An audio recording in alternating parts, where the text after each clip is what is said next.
పెద్దిరెడ్డి రామచంద్రారెడ్డి ఈ పేరు ఇది జస్ట్ పేరు కాదు, ఇదో శాసనం అని జగన్మోహన్ రెడ్డి కంటే క్రియాశీలక నిర్ణయాలు తీసుకుని దిశానిర్దేశాలు చేసే వ్యక్తిగా మరి రాష్ట్ర వ్యాప్తంగా ముఖ్యంగా రాయలసీమ ప్రాంతంలో ఆయన మాటే ఒక శాసనంగా ఉన్నారు.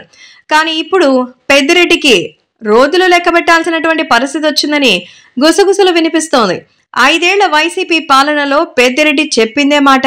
జగన్ తర్వాత అంతలా గుర్తింపు పొందారు పెద్దిరెడ్డి రామచంద్రారెడ్డి. సీఎంగా జగన్ ఉంటే రాయలసీమకు ముఖ్యమంత్రిగా పెద్దిరెడ్డి ఉండేవాళ్ళు అంటల్లో డౌటే లేదు.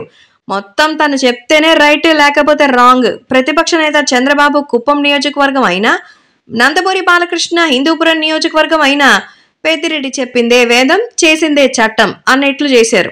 రాయలసీమలోని 4 జిల్లాలను శాసించారు ఆయన.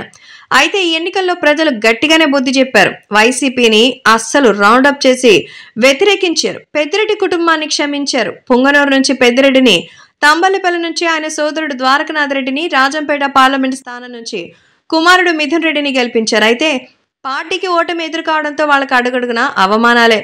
ఎందుకు గెలిచామా అన్న బాధ కూడా ఉందట. ప్రత్యర్థుల రాజకీయ పతనాన్ని కోరుకుంటే ప్రజలు వాళ్ళ పతనాన్ని కోరుకున్నారు. గత 5 ఏళ్ల వైసీపీ పాలనలో పెద్దిరెడ్డి రామచంద్రారెడ్డి శాసనాలు చేశారు. అందుకే మంత్రివర్గ విస్తరణలో సైతం పెద్దిరెడ్డికి ప్రాతినిధ్యం దక్కింది. విస్తరణలో రెన్యువల్ లభించింది. ఇదే అదనగా కుప్పం నుంచి చంద్రబాబుని, హిందూపురంలో బాలకృష్ణని ఓడించాలని చూశారట. అయితే వాళ్ళొకటి తలిస్తే ప్రజలొకటి తలిచినట్టు వాళ్ళకి ఓటమి ఏ రేంజ్లో వచ్చిందో తెలిసిందే కదా. ఓటమితో అసలు నైరాశ్యంలోకి వెళ్ళిపోయింది. తాము గెలిచినా పార్టీ ఓడిపోవడంతో ఎక్కడ లేని ఇబ్బందికర పరిస్థితులు పెద్దిరెడ్డి కుటుంబం ఫేస్ చేయాల్సి వస్తోంది. చంద్రబాబు ఇలా వెళ్ళొచ్చారో లేదో పుంగనూరు మున్సిపాలిటీ అంతా పసుపుమయంగా మారింది. చైర్మన్, వైస్ చైర్మన్ తో పాటుగా కార్యవర్గం అంతా వైసీపీకి రాజీనామా చేసింది. అసలు పుంగనూరు వచ్చి పెద్దిరెడ్డి సమీక్ష పెట్టే వీళ్ళు కూడా అసలు లేకుండానే పోయింది.